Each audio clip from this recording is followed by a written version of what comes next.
शुरू करिए, सवाल आपका है तो बोलिए। अधिवेशन का एजेंडा आप बता दीजिए। नहीं, उसका जवाब ये है कि इम्तियाज साहब आपको डिटेल में बोल दिए, उसको रिपीट करना मेरे लिए आपके लिए फायदेमंद नहीं है। उसको इम्तियाज साहब बोल चुके हैं वो। और कल शाम में भी हमारा एक प्रेस कॉन्फ्रेंस होगा, उसमें जो हम डिसीजंस लिए, क्या रेजोल्यूशंस पास किए, क्या डिस्कशन हुआ, वो फिर हम आपके सामने रखेंगे। असद साहब, जिस तरीके से हम देख रहे हैं महाराष्ट्र की राजनीति में कई सारे समीकरण बदले हैं, चाहे सत्ता पक्ष की हो या विपक्ष की हो, तो पिछले चुनाव में आप वंचित बहुजन आघाड़ी के साथ थे, लेकिन इस बार वो घोषणा कर चुके हैं कि वो शिवसेना के साथ जा रहे हैं। तो आपके लिए ये जो नई बदली परिस्थिति है, इसमें अब किन नए लोगों को साथ में जोड़ने की कोशिश होगी, या फिर किस तरीके से उस वंचित बहुजन आघाड़ी से जो नुकसान होगा उनके जाने से उसकी भरपाई करेंगे आप?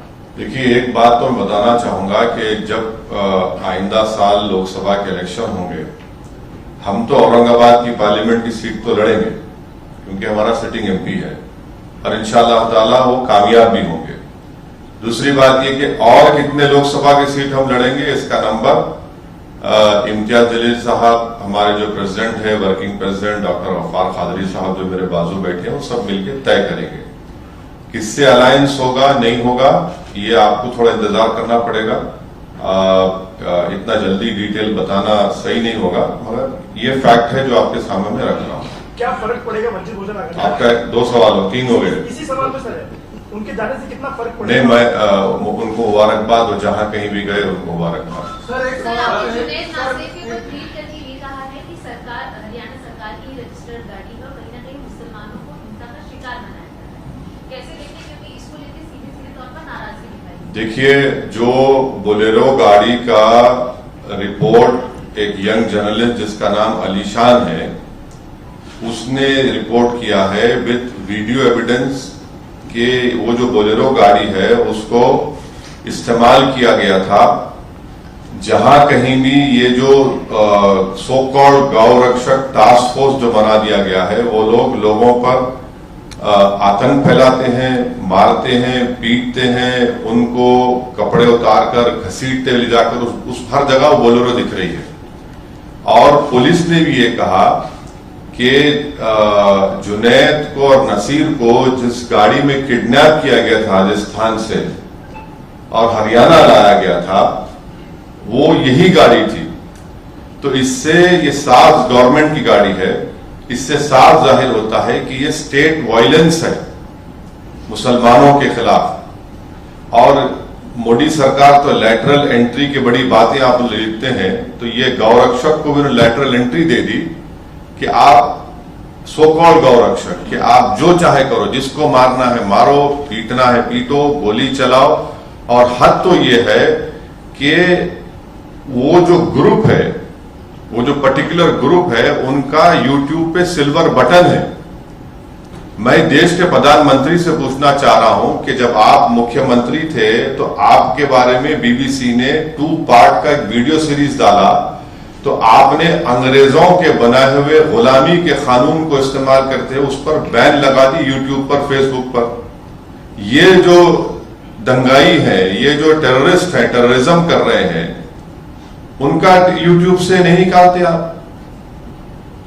क्यों नहीं निकालते? क्योंकि आपका एक पॉलिटिकल पर्पस सा हो रहा है। वो क्या है कि मुसलमानों के खिलाफ एक नफरत को पैदा करो। और बीजेपी और प्रधानमंत्री पसमानदा मुसलमानों की बात करती है। म्यो मुस्लिम क्या है बताओ? फिर ये म्यो मुस्लिम क्या है बताओ? जो आपके एस्पिरेशनल डिस्ट्रिक्ट प्रधानमंत्री ने बनाए, नंबर 1 बैकवर्ड डिस्ट्रिक्ट तो मेवात है, हर चीज से सोशो जो एसडीजी के इंडिकेटर्स है, सबसे बैकवर्ड है इंडिया में। और जुनैद और नसीर का यह है कि राजस्थान की सरकार फौरन गोपालगढ़ की कंप्लेन जब दिया गया, बॉर्डर को सील कर देती, तो जुनैद नसीर जिंदा रहते। मौत हो गई मगर कोई नहीं जाते। कोई भारत जोड़ो पे पूरा भारत निकलता है, और अलवर में एक रॉयल फैमिली की शादी में पूरे मौजूद, और अलवर से 1 घंटे के रास्ते पर घाटमीका है, कोई नहीं जाता वहां पर। और हद तो यह है कि उदयपुर में और एक और जगह पर एक ऐसे ही वायलेंस हुआ था जो कंडेमनेबल है। वहां पर सरकार ने 30-30 लाख रुपए, 50 लाख रुपए गवर्नमेंट नौकरी दी। यहां पर बोल रहे हैं कि गवर्नमेंट के 3 स्कीम में 15 लाख देंगे। ये डिस्क्रिमिनेशन है।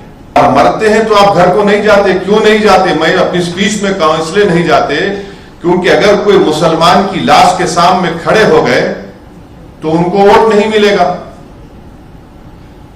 सर इसी से जुड़ा हुआ है, आप राजस्थान का मुद्दा लगातार उठा रहे हैं। रिपीट मत करिए, आपका ही नुकसान होगा। पार्लियामेंट के घेराव का कॉल दिया गया कि अगर 15 दिन में इंसाफ नहीं मिलता तो पार्लियामेंट का घेराव देश भर के मुसलमान करेंगे, ऐसा तौकीर रजा जी ने कहा। क्या आप देखिए, आप मेरी पार्टी का पूछिए, मेरी पार्टी का जवाब हम दे सकते हैं, अब हर एक का जवाब तो मैं नहीं दे सकता हूं ना। आपने एक चीज बोला था कि शिवसेना के 2 से 4, 4 से 10 होने दो या बीजेपी की होने दो, उसका फायदा आपको होगा। लेकिन यहाँ जहाँ एमआईएम ताकतवर है, फाइट अच्छा साथ दिया है, वहाँ कांग्रेस का लॉस हुआ है। क्या हुआ है? कांग्रेस कहाँ पे बताइए? अभी औरंगाबाद दिल्ली कहाँ? औरंगाबाद से 21 साल से शिवसेना का एमपी था ना। आप जर्नलिस्ट रह के सब बात नहीं करना मेरे भाई। सुनो, अब आप रात के 3 बजे मेरे को उठा के सवाल करेंगे तो मैं ऑटो प्ले पे आ जाता हूं। तो सुनो, आप देखो कांग्रेस का एक अपन बहस नहीं करेंगे, ठीक? आप वो फेमस एंकर मत बन जाओ 9 बजे की तरह।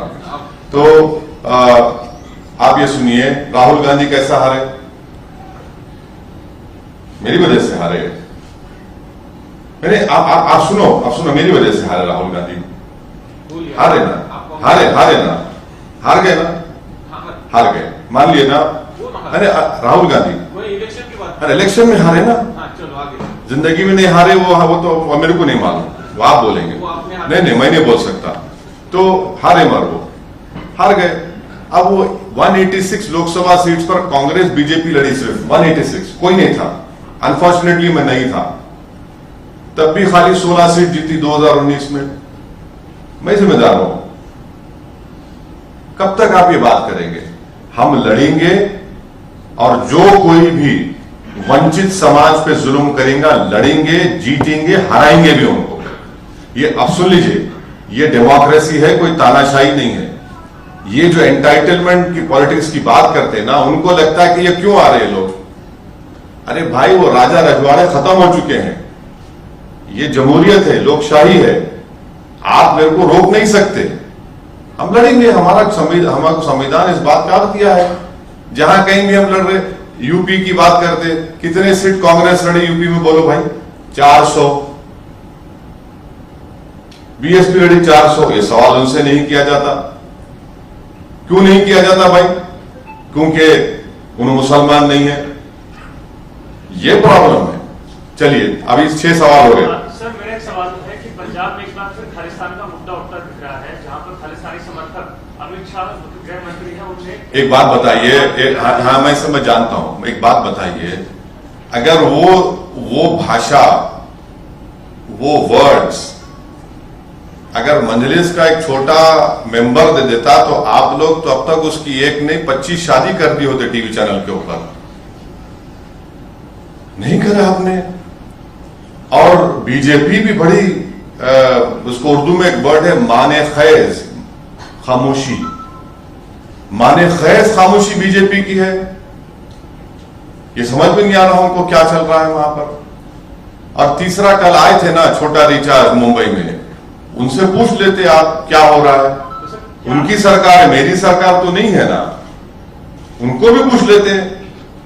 सर, उनका तो ये कहना था, भगवत मान का ये कहना था कि पंजाब में लॉ एंड ऑर्डर मेंटेन है। हाँ, बिल्कुल है, बिल्कुल है। क्या आप सरकार पे सवाल उठा रहे हैं? नहीं, बिल्कुल है, मैं भी कह रहा हूं, बिल्कुल है, दिख रहा है ना हमारे को। थोड़ा बहुत हम उतने उनसे छोटा रिचार्ज की तरह उतना हमको दिमाग नहीं है, मगर थोड़ा तो दिख रहा है हमको क्या हो रहा है।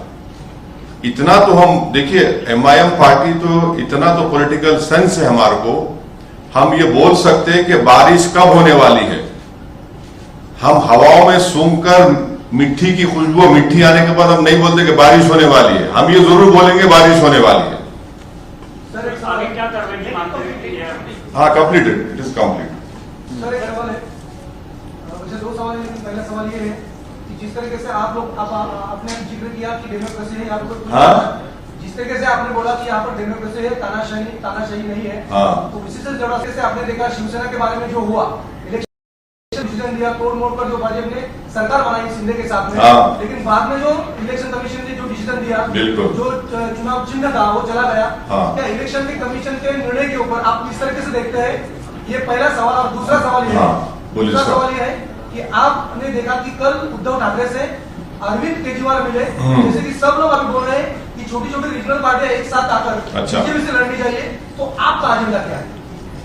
सबसे पहली बात तो ये बताइए, आपका सवाल ये भी होना चाहिए था, अगर आपका इख्तियार है कि बिहार में मेरे 4 एमएलए को तोड़ दिए कांग्रेस राजद, वो अच्छा काम था क्या? बोलो, आपको पूछना चाहिए था। जब यहां गलत हुआ तो वहां सही हुआ क्या? क्योंकि ये सेकुलरिज्म के ठेकेदार हैं, ये चंगेज खान की तरह काम करेंगे तो नहीं, वो उनको चंगेज मत बोलो।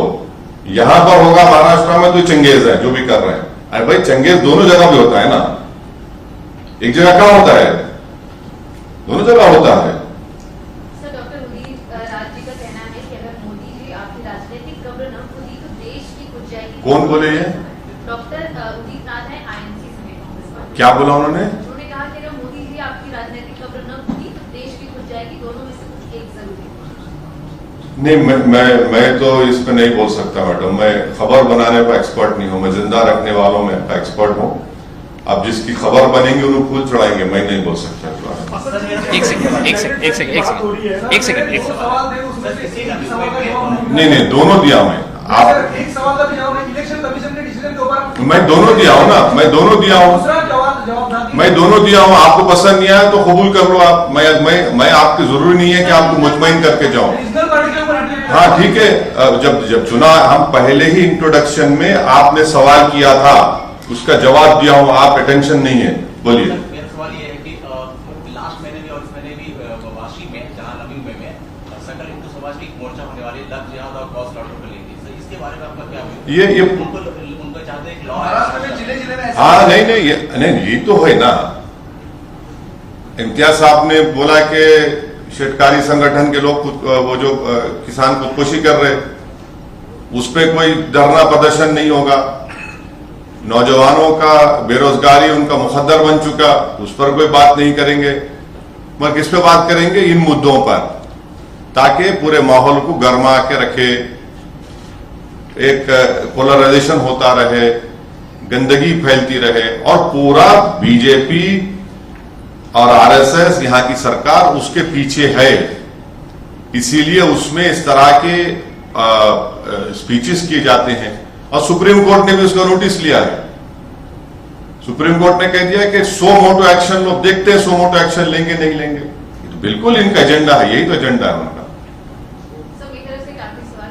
मध्य प्रदेश में ये कहा जा रहा है कि मदरसों के अंदर योग होना चाहिए, जैसे किसी भी शैक्षणिक संस्था के अंदर योग होता है, वैसे मदरसों के अंदर भी होना चाहिए, जो कि मध्य प्रदेश के कई मदरसों के बच्चों ने इसको अपोज किया है कि हमारे इस्लाम में योग की कोई प्रथा नहीं है, और ना कि किसी शैक्षणिक संस्था के अंदर कंपल्शन होना। देखिए, जो मदरसा खोलते हैं ना, वो आर्टिकल 30 के तहत, फंडामेंटल राइट के तहत खोला जाता है।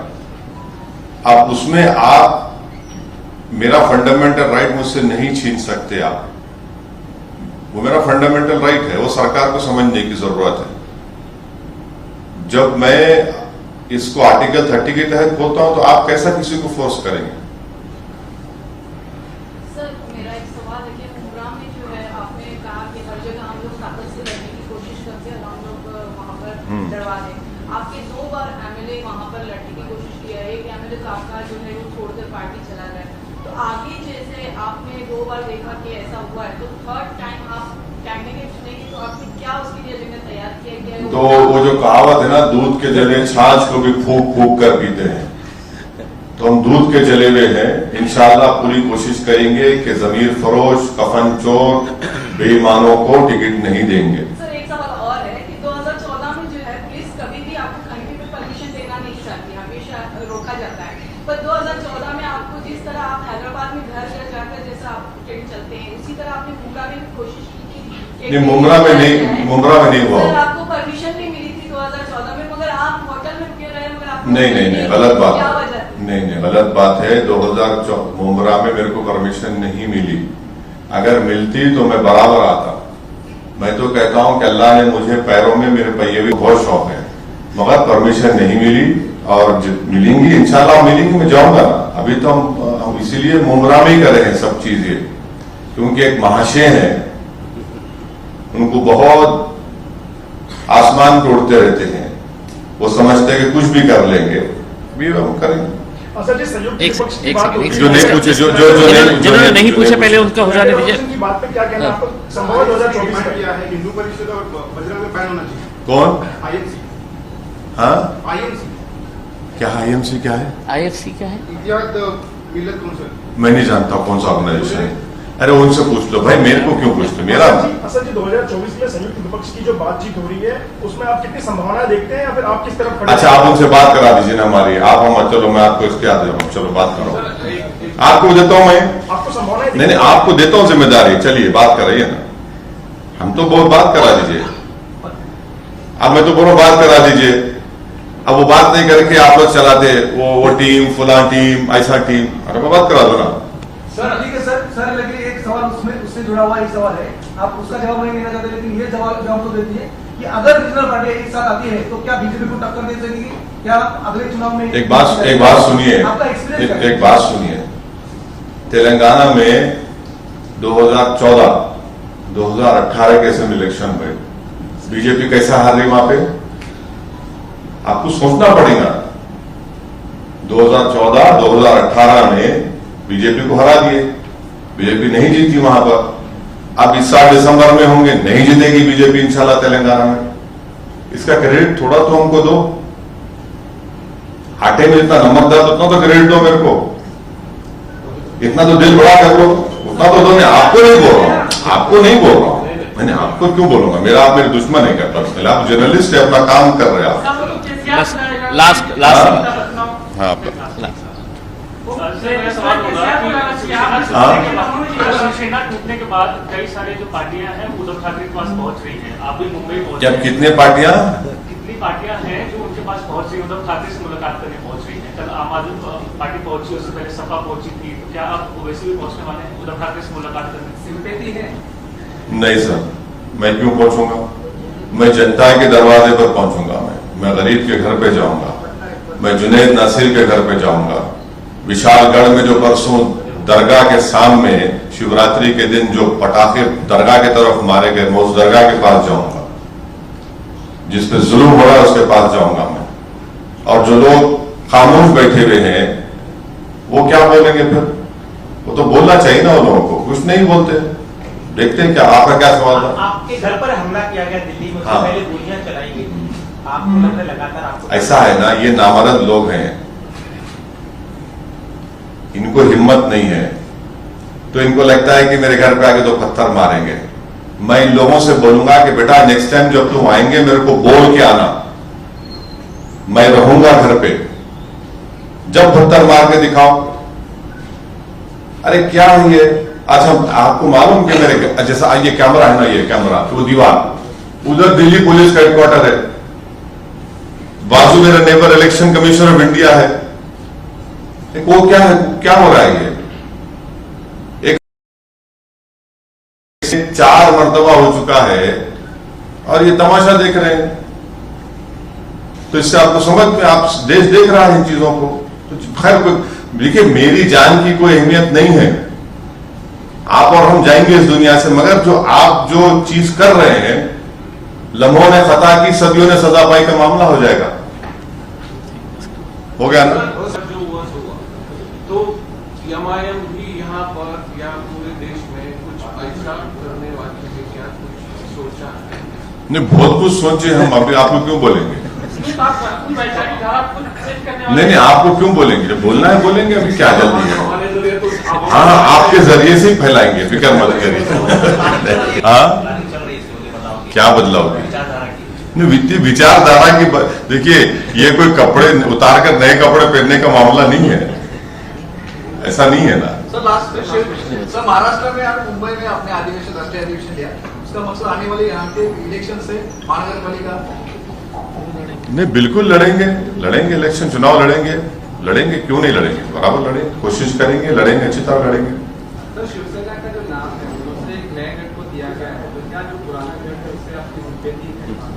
पुराने गढ़ से आपको सिंपैथी नजर आ रही है मेरे को। शुक्रिया, थैंक यू, बहुत बहुत शुक्रिया, थैंक यू।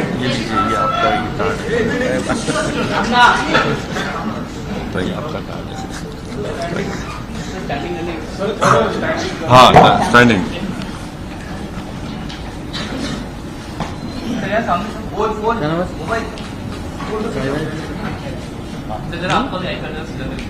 आपका हाई सीधा कर